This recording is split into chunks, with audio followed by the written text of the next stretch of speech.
Khairpur government boys high school Rahucha में उस्ताद Syed Riaz Hussain Shah ji retired अलविदाई तकरीब मुनक़द कई हुई। तकरीब में DEO higher secondary Khairpur Abdulsami Bhamro मेहमान ख़ुसूसी तौर शिरकत कई। तकरीब के ख़िताब कंदे DEO सेकेंडरी खैरपुर अब्दुलसमी भमरो चयो त ज़िले में 400 खां वधीक ज़िलज़िला प्रूफ स्कूलनि जो बिल्डिंग्स मंज़ूर थी चुकियूं आहिनि, पर 10,000 खां वधीक उस्तादनि खे ज़िले जे मुख़्तलिफ़ स्कूल में मुक़ररु कयो वियो आहे।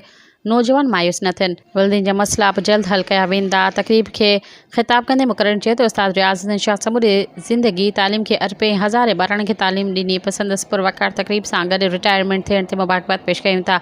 हुन चयो त उस्ताद रिटायर थियण खां पोइ बि उस्ताद हूंदो आहे। तकरीब में TO secondary Khairpur Mukhtiar Solangi, TO secondary Kingri Mohammad Farooq Soomro, focal person Atiqur Rehman Memon, गस्टा अगवाण मक़सूद महसिर ऐं ॿियनि शिरकत कई। इन मौक़े ते रिटायर उस्ताद सैयद रियाज़ हुसैन शाह खे मान में पटको बधायो वियो।